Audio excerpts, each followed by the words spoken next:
one should always have a definite objective. In a walk, as in life, it is so much more satisfying to reach a target by personal effort than to wander aimlessly. An objective is an ambition, and life without ambition is, well, aimless wandering. The late Alfred Wainwright was a man full of effort and ambition. The much-loved fell walker created for us one of the great walking challenges. From west coast to east coast, the ambition for me is simple: to walk across the whole of England.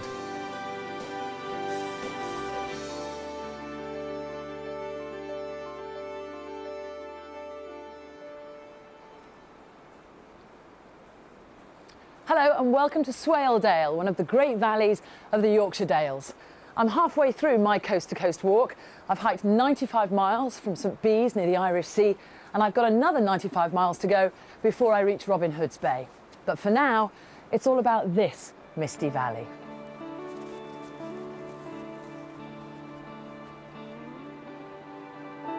This is not the best known of Yorkshire's dales, but it was Alfred Wainwright's favourite.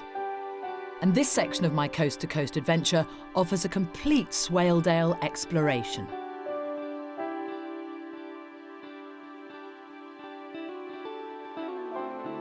Already on the coast-to-coast, I've tackled St Bees Head, the Lake District, the Eden Valley, and the Pennines.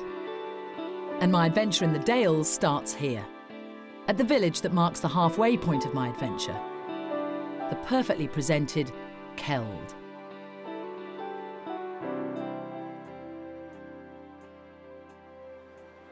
Little has changed here for generations past, and proud dates and names of proud men adorn the doorways and walls, and even the chapel belfry. A sundial records the hours, but time is measured in centuries in Keld.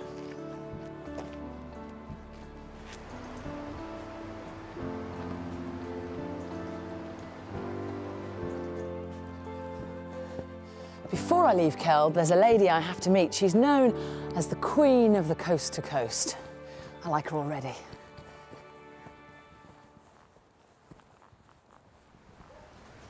Overlooking the village is a farm once owned by something of a Keld celebrity.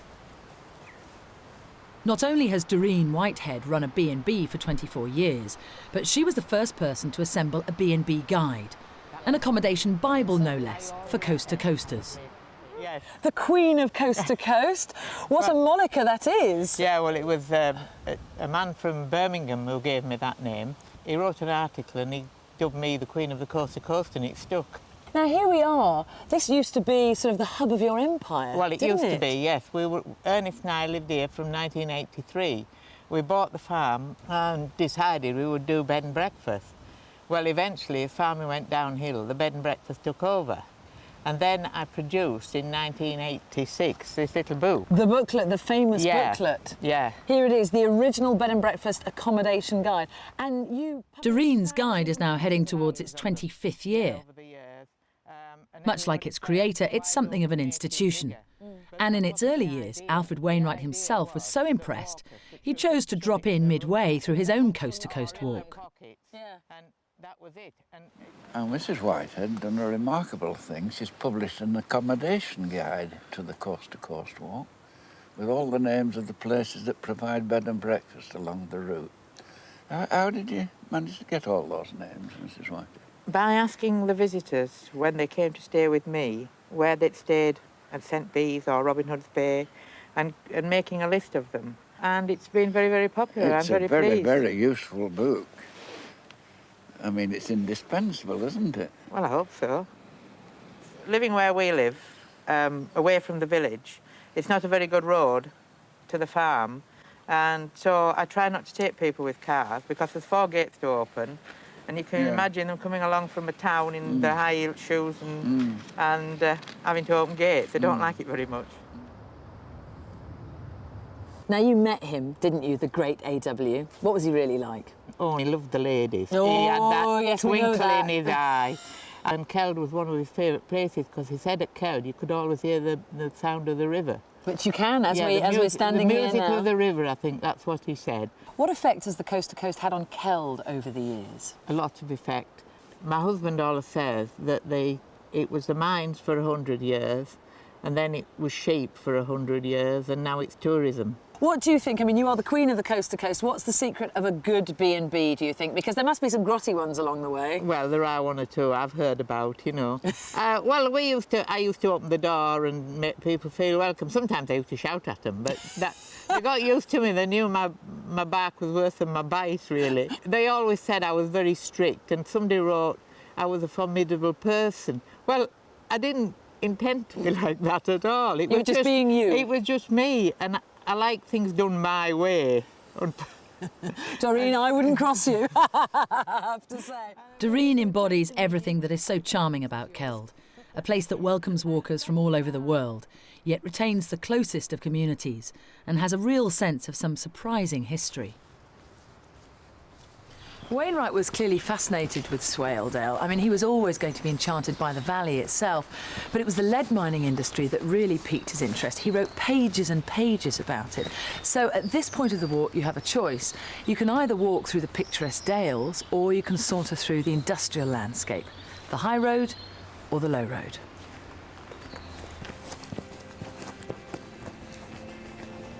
Unlikely as it may seem, these quiet hills high above the River Swale once rumbled with the noise of a massive local industry, which remains one of the biggest influences on this next section of my walk. Swaledale sits at the very heart of the Coast to Coast walk. For most people, it's a 2-day walk from Keld right the way down the valley to the major town of Richmond. And for once, Wainwright presents a comfortable 2-day walk. At just 22 miles, there's no need to rush. But before I leave Keld, let's take a look at what my Swaledale route looks like from the air. Crossing to the north side of the river, I follow the Swale downstream before branching up a beck and climbing steeply onto the moor tops. Today, this is favoured shooting land, but the scars and ruins of Victorian lead mining are everywhere.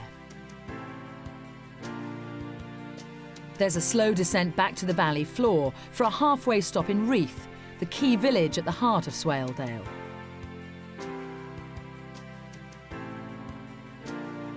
My walk through the lower valley follows the river briefly before branching south once again, across open farmland and into the quiet, untouched village of Marske.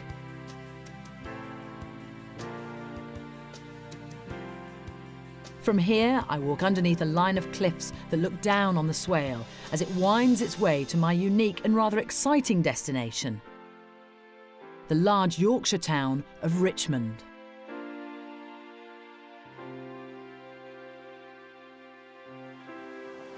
But for me this morning, the whole of Swaledale awaits. Starting with Keld's most famous natural attraction, the waterfalls. In this youthful stage of the Swale Valley, countless tributaries tumble down the hillsides to swell the waters of the river.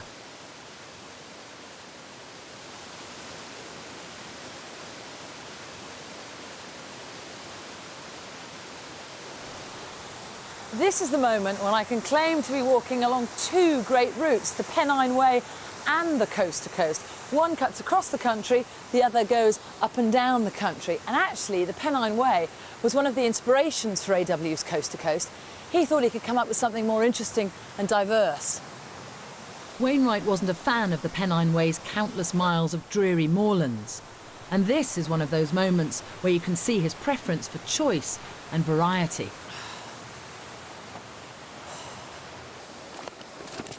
Now, here's Keld, and you can either follow the river along the valley bottom, and that's what Wainwright recommends you do in bad weather, or take this high route, the high road, up into lead mining country.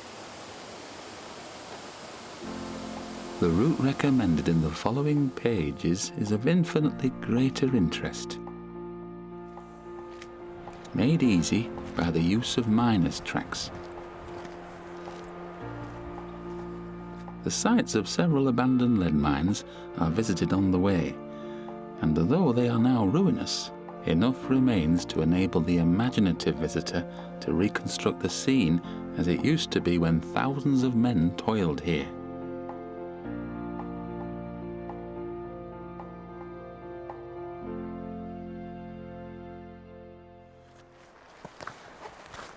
Right, let's compare the ruins of Crackpot Hall with Wainwright's picture of 1972.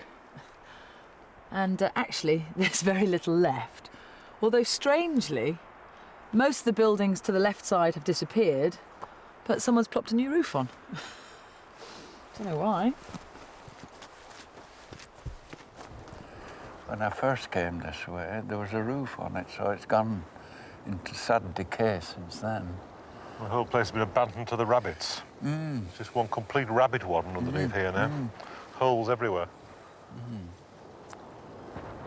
And this was a farm, was it? This was a farm, yes, and it's in the centre of mining activity, lead mining.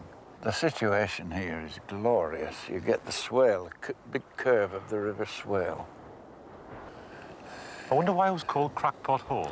Don't know, strange name. Just imagine getting up in the morning and looking out of your living room window at that, though, eh?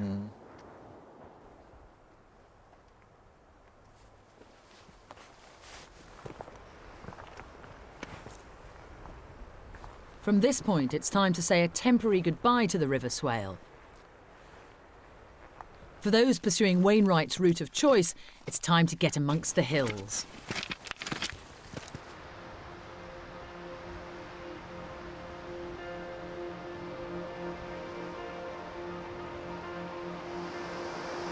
Well, those are clearly the remains of a lead mine, the first of many.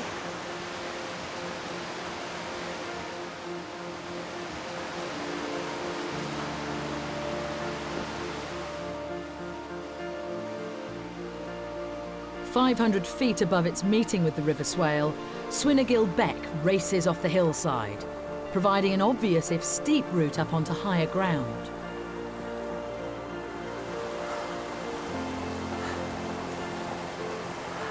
I think it's safe to say that this path is probably more demanding than the one that follows the River Swale.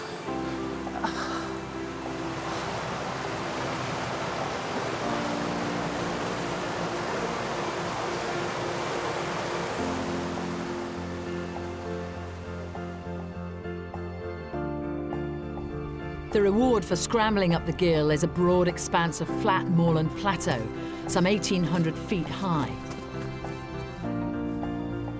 This is classic terrain for grouse shooting, and an idyllic easy stroll if you're lucky to be here when the wind isn't blowing.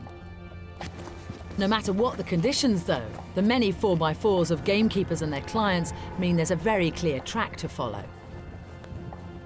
If you didn't have your wits about you and a sharp eye on the map, you'd miss this little gully.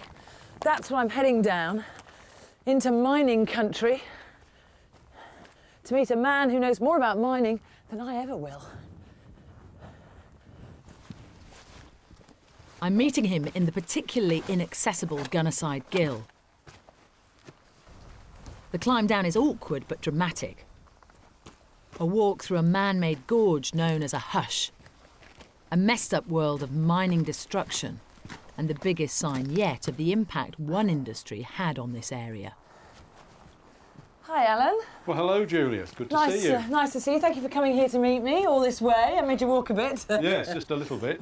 Right, I have read Wainwright's account of what a hush is. What's the expert's opinion? What we're looking at is an early 19th century form of open cast mining. This very large gully that we see here follows the lead vein, which ran down the hill, down here, down into the ground, of course. Alan is a Swaledale resident himself, and having retired as a university dean, he spent much time researching and writing about the industry that once underpinned his local area. Because this has really only been here for something like 200 years. When the miners were looking for this vein, when they were prospecting, they built a dam up on the top of the hill, and they would then collect the water off the moor. When that dam was full, they would release the water. They would direct it to where they thought the line of the vein was, and the water coming down the hill would then erode away the topsoil, expose the bedrock and expose the vein. Once they found the vein, they would quarry it. So this was a combination of manpower and water power. Should we go and see what else still remains? What else is still visible? Lots.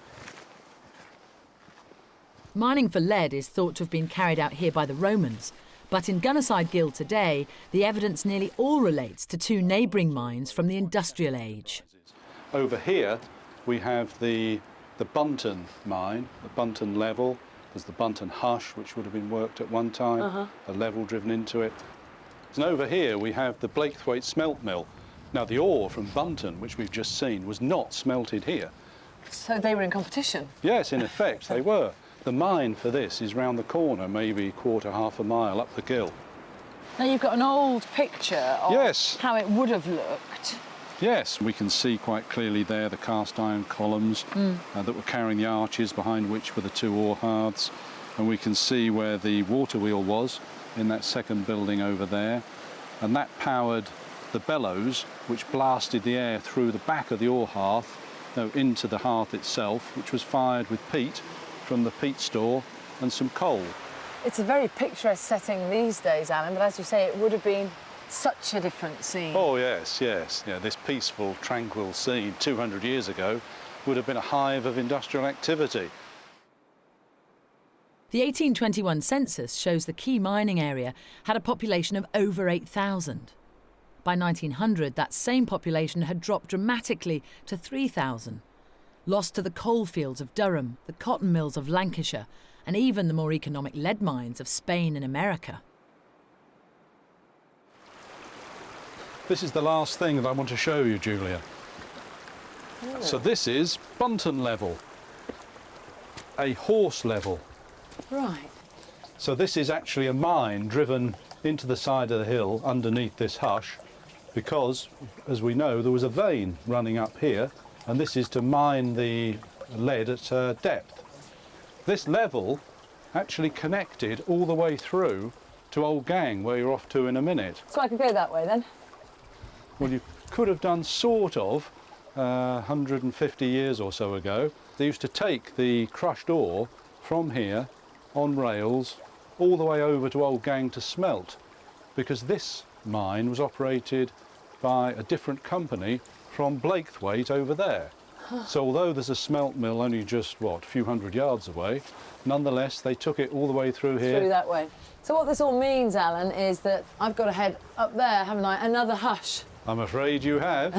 A little steep in places, but it's well worth it when you get over to the other side. Right. Well, I shall start straight away. Right. Cheerio. Bye.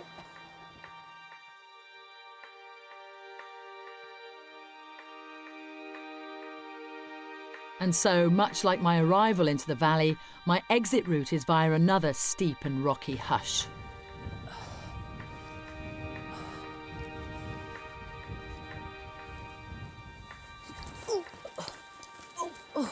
Slippery, slippery. You have to wonder if the hills above Swaledale will ever recover from man's determination to plunder their lead. The view on the next hilltop is a good reminder that lead is toxic and doesn't allow nature to re-establish itself. For a third of a mile, not a blade of grass nor a sprig of heather is seen. The natural moorland having been transformed into an arid desert of stone. It isn't a beautiful landscape, and it's strangely fitting that the weather should begin to deteriorate as I head across this stark summit towards one last industrial treat, the Old Gang mines. Aha, Inspector. This is where the other end of the level pops out. So this connects Bunton to Old Gang.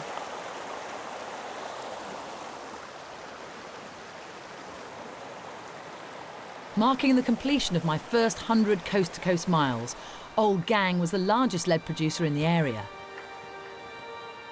From the air, it's an impressive operation. The cloister-like ore stores are just about discernible, standing uphill from the smelting mill itself. In 1840, this building produced 2,500 tonnes of lead. In 1910, it produced just 3.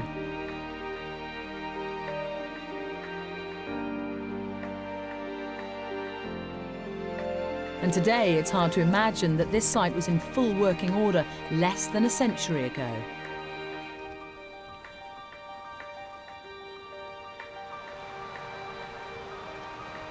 Of course, lead still exists in these hills, but the best and most accessible is gone, and the skilled mining population that once filled the valley below has been lost forever.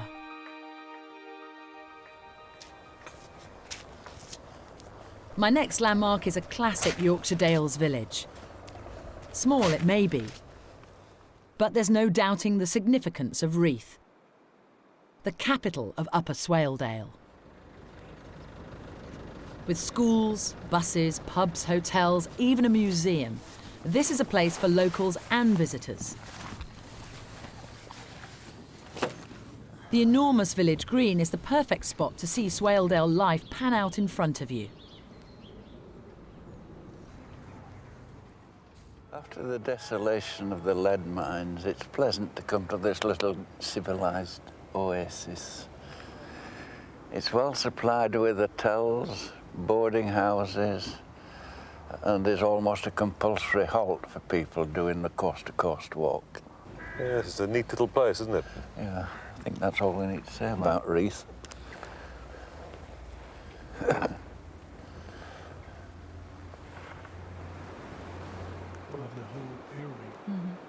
Well, I found somebody to perch under my umbrella with, and he's not a local. Harry, you're not from these parts. No. You've come from quite a long way, in fact. Tell me. From the United States, Augusta, Georgia.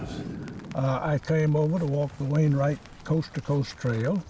This will be the 6th time. The 6th time. And some people tell me I'm in a rut. In a rut or in a rush? In a rut. But, So what has brought you over to do the Coast to Coast so many times? What is it that you love about it? There's several things. One, it is one of the best known trails in the world. So I had to try it. But I find it so interesting, the people that I meet on these trips. That's one of the big reasons for coming back. What do you think of Alfred Wainwright? What do you think of AW? I think he has did a tremendous amount for the economy of the whole area by attracting people to the walk. What kind of a man do you think he was when you're reading his books? What do you make of him? You'll make of him as a very nice old gentleman, really. And let's face it, there's very few people in this world that reach a stage where they can do whatever they feel like, more or less. Fortunately, in his case, he liked to walk. You're on number 6 now, Harry. How many more coast to coasts do you think you're going to try and do? Well, a fortune teller in India told me I would live to be 108. So I don't want to make a liar out of the gentleman, but at my age, I don't plan too far ahead. I don't even buy green bananas. How old are you? 83. 83? I'll be 84 1st of October. Blimey. Well, you don't look it. Thank you. Thank Not you. at all. And when they express, the tour leader would express concern about it, I'd say, well, if I die on a heart attack, remember just 2 things. Number 1, roll me to one side so people won't be inconvenienced stepping over me on the trail. And number 2, remember that old man died doing exactly what he wanted to do at the time he died. Oh. What more can you ask out of life? Not a lot. No. Not a lot.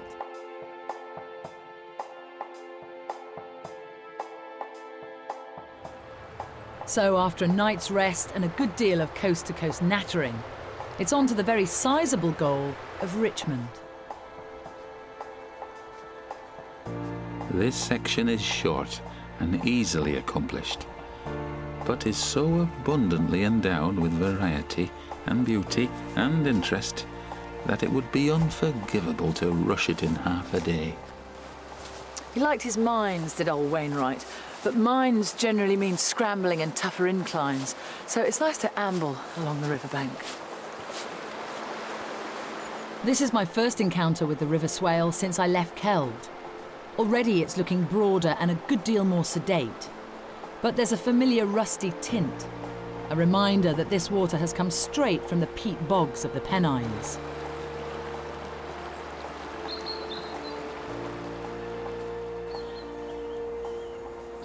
True to form, Wainwright soon manages to find some higher ground in need of exploring, taking his followers on another adventure away from the river, across the rolling farmland of the lower Swale.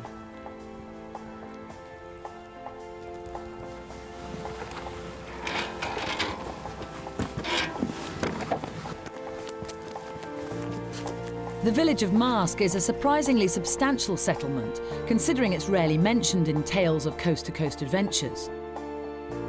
But then again, there's no obvious overnight spot. In fact, there's not even a village pub.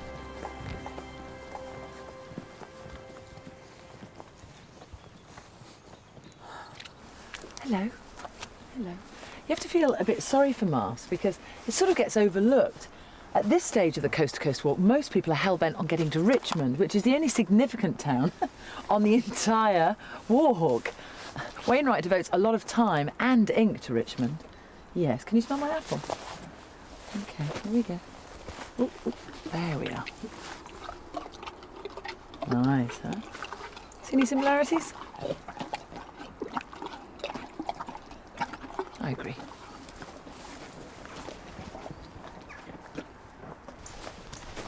I'm getting quite excited about Richmond now. I'll be able to do some washing, go to the chemist. I could even go to the theatre. Oh, the bright lights. Just a few miles now. The last 3 miles of this section is a fantastic traverse walk along the side wall of Lower Swaledale.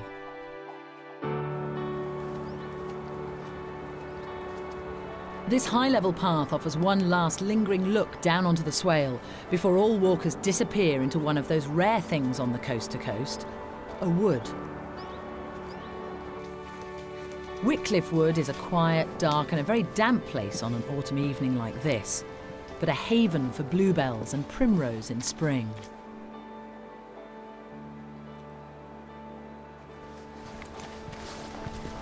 This portion of my coast-to-coast has been a tramp along the entire length of Swaledale. The river started as a bubbling torrent at Keld, and now it's a more gentle, meandering swale down below me.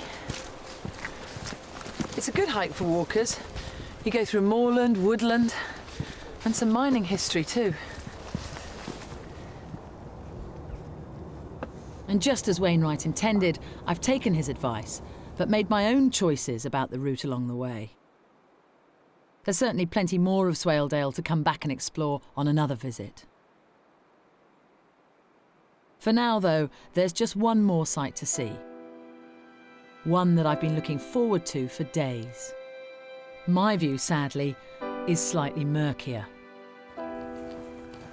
There it is, Richmond, with the distinctive Norman keep just peeping up in the mist. It's quite a contrast after all the wide open countryside I've walked through, and quite an unusual ambition for a Wainwright walk as well. But nevertheless, a welcome one right now.